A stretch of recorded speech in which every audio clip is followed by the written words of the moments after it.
Madame Tanguay invite les équipes de travail à se réunir à 5 reprises de façon virtuelle dans le but de rédiger un plan de développement d'une communauté locale pour les enseignants en développement communautaire. 6 personnes y participent. Afin de s'assurer que ces rencontres seront productives, elle propose aux participants d'établir en groupe la procédure pour mener des réunions efficaces. Alors, bonjour à tous et à toutes. Merci d'être là aujourd'hui pour notre rencontre.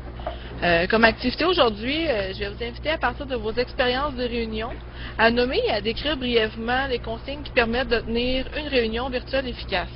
Je vous alloue tout d'abord une période d'environ 20 minutes de remue-ménage. Alors, selon vous, quelles sont les consignes qui permettent de tenir des réunions virtuelles efficaces? On pourrait commencer par Carole, s'il vous plaît. Oui, moi, ce que je vois, c'est que pour tenir des réunions efficaces, il y aurait le fait de, en quelque sorte, que s'assurer que tous les membres interviennent lors des discussions. Donc, bien prendre en note que tous les gens ont de quoi à dire, donc pouvoir bénéficier de leur rapport à travers une réunion. Et en quelque sorte, j'en viens à dire que c'est s'assurer que tous les membres de l'équipe ont dit leurs mots pendant une réunion. Moi, j'ajouterais un peu là, dans le même esprit que c'est important que les participants demeurent actifs dans la réunion, qu'ils soient des participants impliqués, justement, pour amener des idées, pour que le travail avance. Et je pense que c'est aussi le rôle, dans un deuxième temps, là, de la personne qui anime la rencontre, de garder les participants actifs, de garder leur attention, justement, en les stimulant, puis en les invitant à intervenir et à participer. Donc, c'est l'élément un peu qui rejoint là, ce que Carole vient de souligner.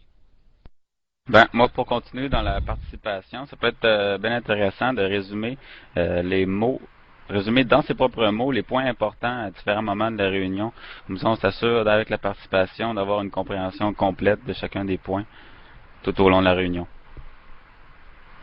Puis moi, je pense aussi que les participants à la réunion devraient toujours être attentifs à qu'est-ce qui se déroule dans le groupe, qu'est-ce que les autres participants amènent comme point. Et c'est ça aussi, qu'est-ce qui serait important, c'est de gérer le temps de la réunion pour pas trop divaguer dans des points qui sont non importants.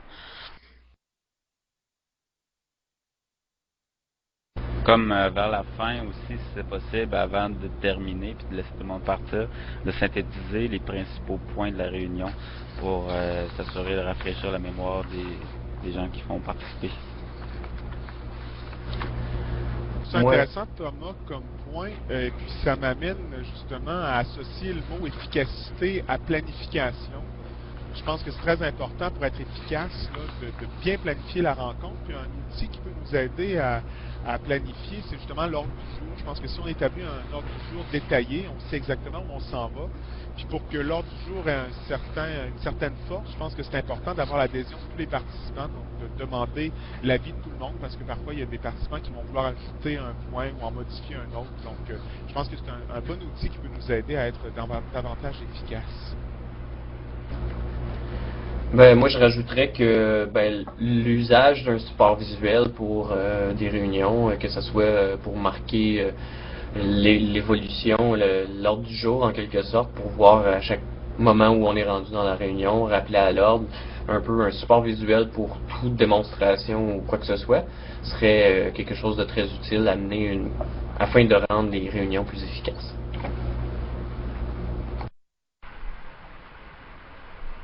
Je pense qu'un point qui n'a pas été mentionné encore, puis je pense que ça s'applique à l'animateur aussi, c'est de, si jamais il y a des écarts dans des points de discussion, ça serait de recentrer la discussion au point de l'ordre du jour.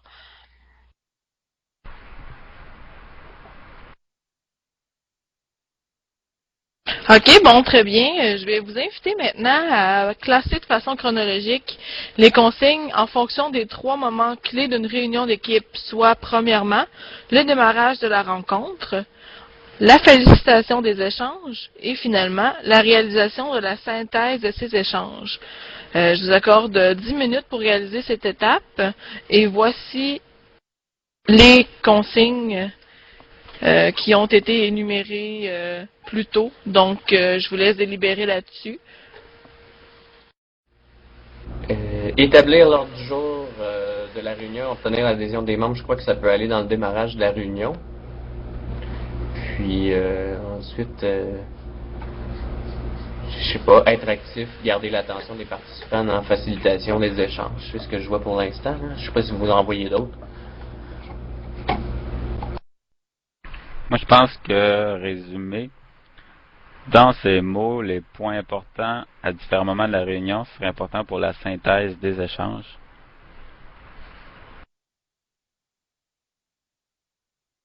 Moi, je pense que recentrer la discussion et gérer le temps, ça serait plutôt dans la félicitation des échanges.